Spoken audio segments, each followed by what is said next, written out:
Marge has always been the unfortunate victim and the one who fixes Homer's problems. These are all the times where Marge Simpson proves she deserves so much better. Number 1. Life on the Fast Lane. Okay, so it's Marge's birthday, and Bart and Lisa whip up breakfast in bed for her. Total kid chaos but sweet. Homer, being Homer, thinks it's his birthday. Face palm. Then realizes he's totally forgotten Marge's. Cue the panic.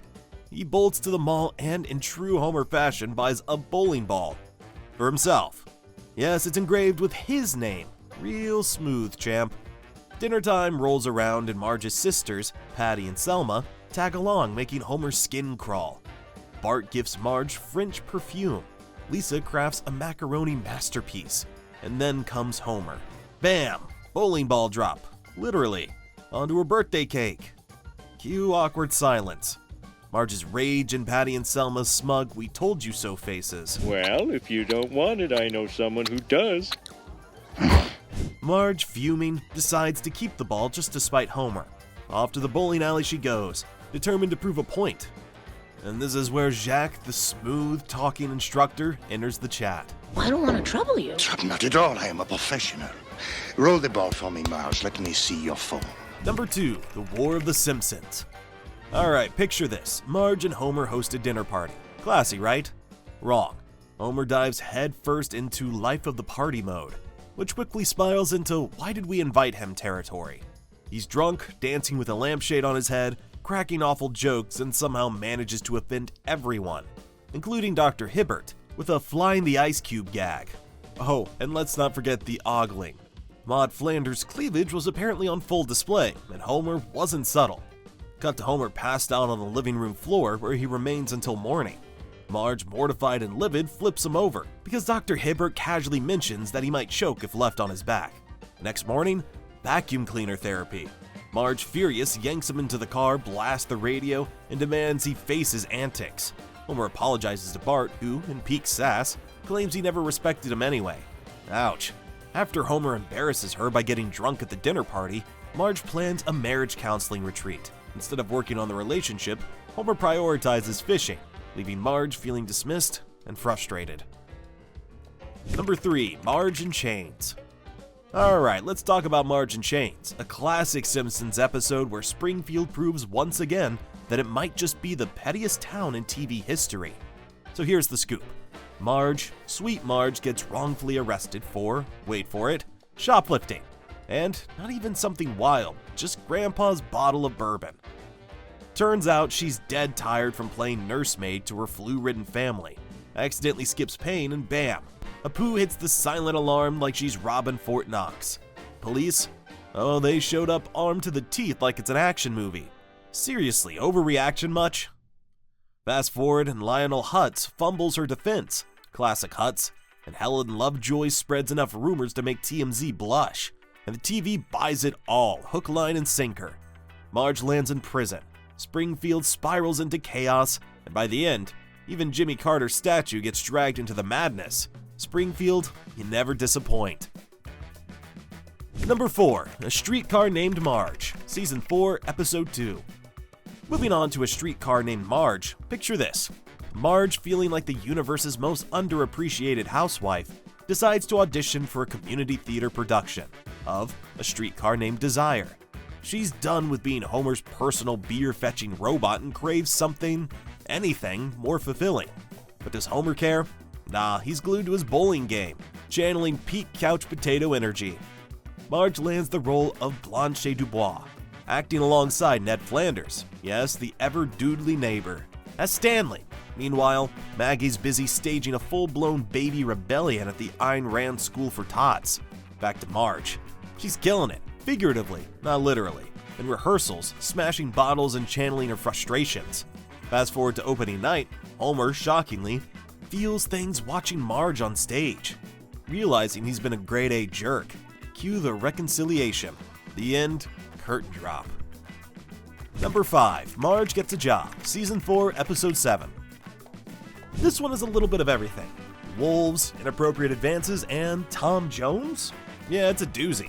The Simpsons house is sinking, literally, when they need $8,500 to fix it.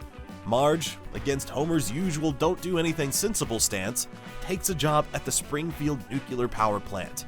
Oh, and that job? It's only available because Burns forced some poor guy, Jack Marley, to retire so he could throw a party. Classic Burns.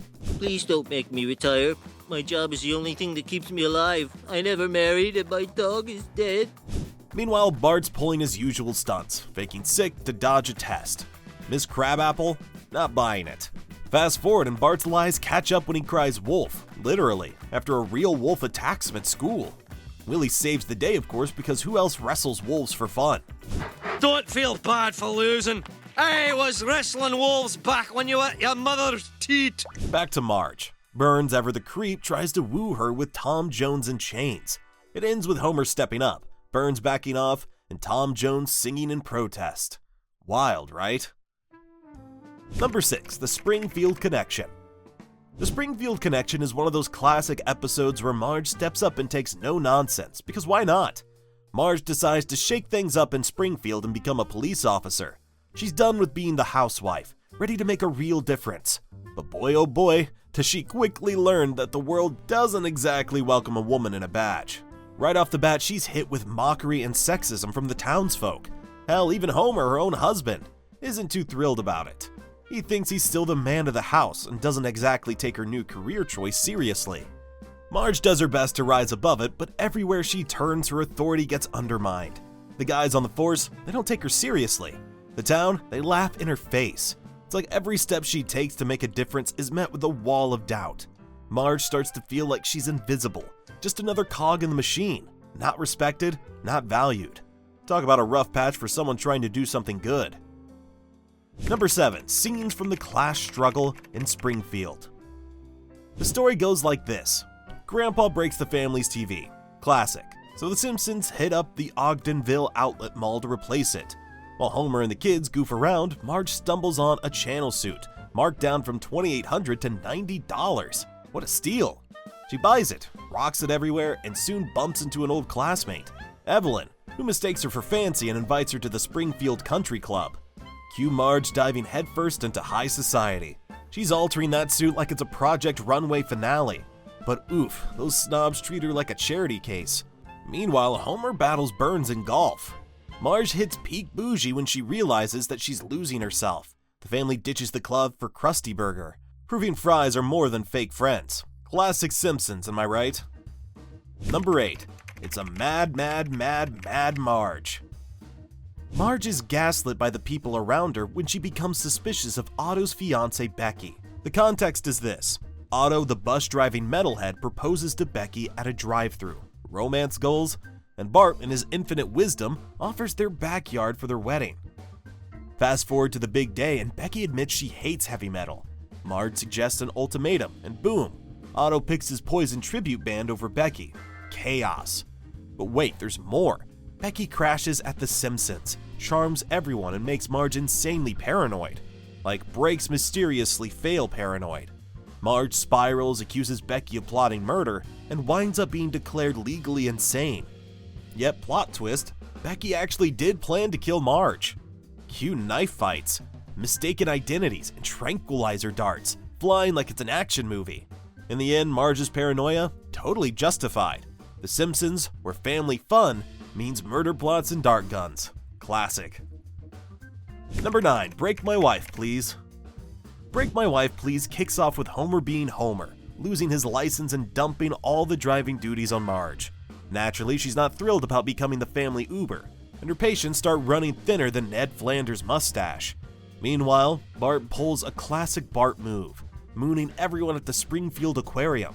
Chaos ensues when he gets into a full-on WWE smackdown with sea creatures. Turtle punches him, the shark bonks him, and somehow he ends up chained to a radiator by Dr. Hibbert until Homer shows up with the insurance card. Real supportive, Dad. Number 10, The Blue and the Gray. The Blue and the Gray, a Simpsons episode that's as wacky as it is weirdly relatable. So Marge wakes up one day ready to embrace her natural gray hair like a champ. Bold move, right?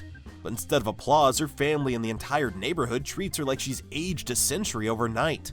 We're talking full-on mockery, AARP jokes, strangers calling her ma'am, and even Homer losing his usual doy over her new look.